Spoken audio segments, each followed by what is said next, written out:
A las 6 de la mañana de ayer, viernes 6, cuando eran las 8 de la mañana en España, se proclamó el alto fuego en el Sáhara y al mismo tiempo las tropas enviadas por la ONU, los cascos azules, llegaban a Rabat en Tindouf, dentro de los campos de refugiados. La jornada se celebró como una verdadera fiesta. El alto del fuego es solo un primer paso para el referéndum de autodeterminación que debería celebrarse a principios del próximo año. El 6 de septiembre de 1991, los saharauis decidieron bajar las armas y confiar en las Naciones Unidas.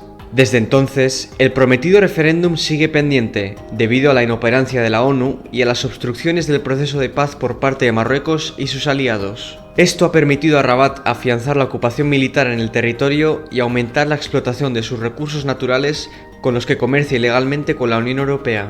Para acabar con esta ilegalidad, el Frente Polisario decidió pasar a la batalla en los tribunales. Este año, finalmente, el proceso judicial llega a su fin, a la espera de la última sentencia del Tribunal de Justicia de la Unión Europea, ubicado en Luxemburgo. Pero, ¿por qué es tan importante este caso? ¿Podría marcar un punto de inflexión en el conflicto? ¿Cuáles son los recursos que Marruecos exporta ilegalmente a la Unión Europea? En esta ocasión, contamos con la participación de Eric Hagen, miembro ejecutivo del Western Sahara Resources Watch.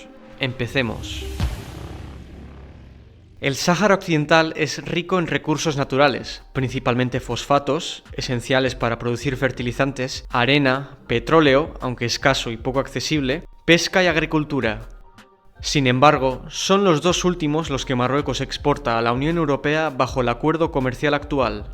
Agriculture products and fisheries products, these are the products that are covered by the trade agreement. Are given trade preferences, tariff preferences upon entry into the European market. And then this tariff preference has, of course, then been applied to Western Sahara as well, illegally. Concretamente en la pesca, Rabat concede autorizaciones a cientos de barcos pesqueros europeos, la mayoría españoles, para pescar ilegalmente en aguas saharauis. Around 80% of the Moroccan fisheries industry is in Western Sahara. If you look at the EU-Moroccan Fish Agreement, almost all of it is in Western Sahara. Para los grandes supermercados, como por ejemplo Mercadona, es más barato y rentable importar pulpos o tomates procedentes del Sáhara a través del acuerdo comercial con Rabat, en lugar de comprar productos locales. De hecho, la producción agrícola en los territorios ocupados está claramente enfocada a la exportación. Según Western Sahara Resources Watch, el 95% de los tomates, pepinos y melones producidos en el Sáhara ocupado llegan a los mercados extranjeros. Esto también es uno de los factores que ha provocado protestas entre los agricultores de toda Europa. It was clear that the EU-Moroccan trade agreement on agriculture products would be undermining the rights of the European farmers. When this was up for discussion in the Agriculture Committee in 2018, the argument was actually absurd. I think it says something like it will be destructive to the environment, is most likely in violation of international law, it is destructive for the European farmers, and therefore we support it.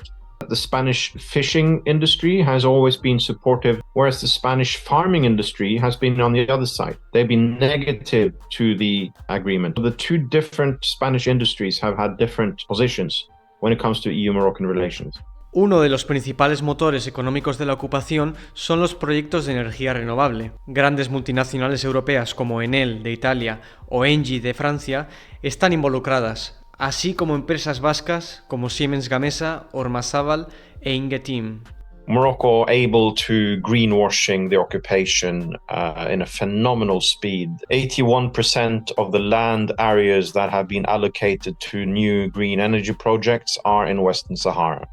We're talking quickly half of the Moroccan wind production will be in Western Sahara. It follows that Morocco can report on climate projects to the United Nations. It follows that ethical investments from international funding ends up in occupied Western Sahara, whereas that is not ethical at all. So Western Sahara has gone from being a really taboo topic to invest in for international investors into being something positive to invest in because it's renewable.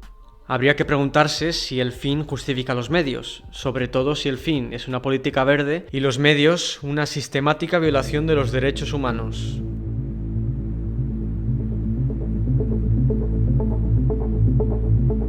En 2012 se firmó un acuerdo de liberalización entre Rabat y Bruselas para la exportación de productos agrícolas y de pesca al continente, el cual el Frente Polisario decidió impugnar ante el Tribunal General de la Unión Europea.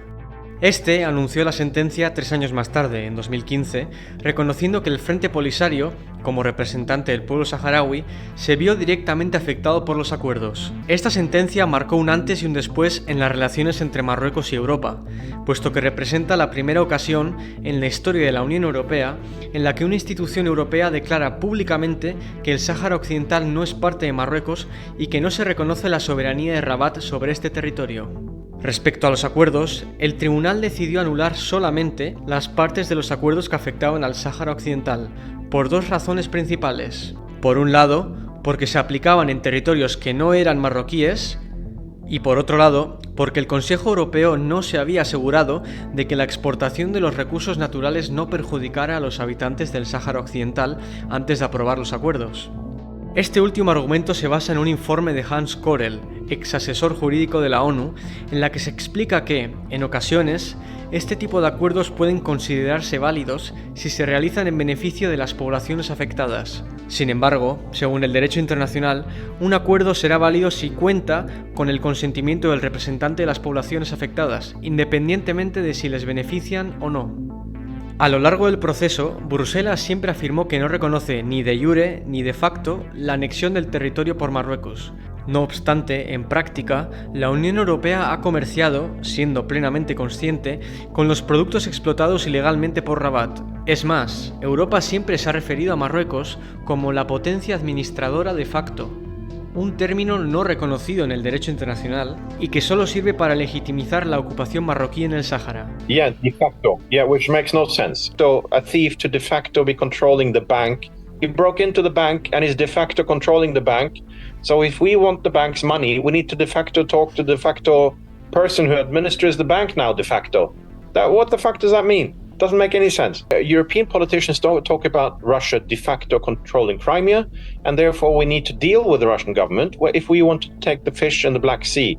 That's not how we talk about Russia. La ONU es la única entidad que designa la potencia administradora de un territorio no autónomo, es decir, el Estado encargado de llevar a cabo su descolonización.